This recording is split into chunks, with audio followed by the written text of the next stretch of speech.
लोकतंत्र का महापर्व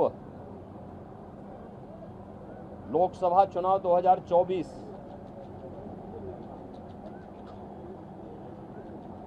अंतिम चरण का चुनाव आज देश के 8 राज्यों के 57 सीटों पर हो रहा है, जिसमें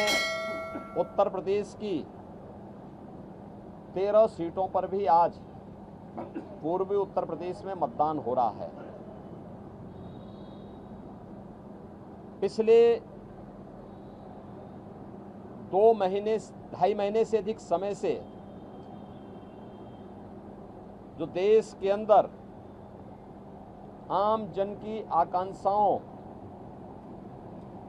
को पूरा करने के लिए जनता जनार्दन की जो अपेक्षा थी उसके अनुरूप विभिन्न राजनीतिक दलों ने जनता जनार्दन के सामने अपने अपने मुद्दे रखे, अपनी सरकारों के समय के कार्य और कारनामों को रखे। आज अंतिम चरण में 8 राज्यों के 57 सीटों पर मतदान हो रहा है। उत्तर प्रदेश की भी इन 13 सीटों पर जो हमारी पूर्वी उत्तर प्रदेश में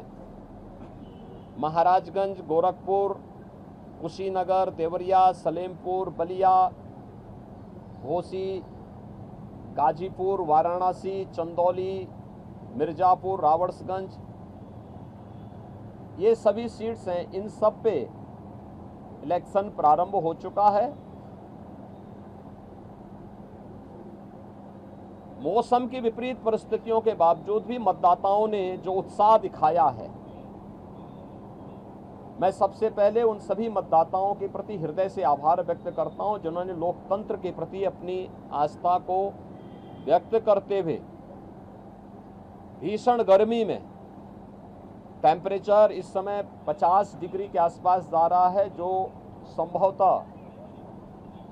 कई वर्षों के बाद और कई दशकों के बाद इस प्रकार की स्थिति हम सबको देखने को मिल रही है। लेकिन इस सब के बावजूद भी जनता का उत्साह कम नहीं है, बल्कि वह और भी मजबूती के साथ देश के अंदर नई सरकार गठन करने के लिए सरकारों के कार्यों का, कुछ सरकारों के कारनामों का अवलोकन करते हुए आज उसका मूल्यांकन कर रही है और उसके अनुसार मतदान भी कर रही है। हमारा मानना है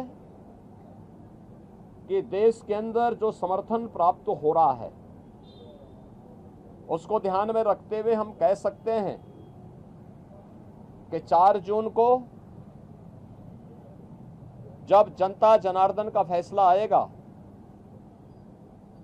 तो देश के अंदर आत्मनिर्भर और विकसित भारत के लिए विरासत भी और विकास भी, गरीबों के प्रति संवेदना भी, युवा पीढ़ी के उज्जवल भविष्य,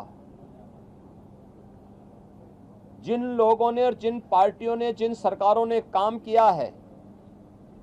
उसको पूरा आशीर्वाद प्राप्त हो रहा है और जनता को सुखद अनुभूति होगी, देश को सुखद अनुभूति होगी कि मोदी जी एक बार फिर से प्रचंड बहुमत के साथ सरकार बनाएंगे। उत्तर प्रदेश इसमें अपनी भूमिका का निर्वहन करेगा पूरी मजबूती के साथ। 10 वर्ष में बदलते हुए भारत को 7 वर्ष में डबल इंजन सरकार के द्वारा एक नए उत्तर प्रदेश का दर्शन कराया है, जिसमें सुरक्षा और विरासत के साथ साथ विकास के एक नए युग में उत्तर प्रदेश ने प्रवेश किया है। यह एक सुखद अनुभूति उत्तर प्रदेश वासियों के लिए, यहाँ के युवाओं के लिए, यहाँ के किसानों के लिए, यहाँ की बहनों और माताओं के लिए, बेटियों के लिए, व्यापारियों के लिए, समाज के प्रत्येक तबके के लिए सबका साथ और सबके विकास की भावना के साथ मोदी जी के नेतृत्व में जो कार्य हुआ है, मुझे लगता है कि जनता जनार्दन का वह आशीर्वाद मोदी जी को, भारतीय जनता पार्टी को पूरे देश के अंदर प्राप्त हुआ है, हो रहा है। और आज 7वें चरण में भी पूरे देश के अंदर जो उत्साह देखने को मिल रहा है।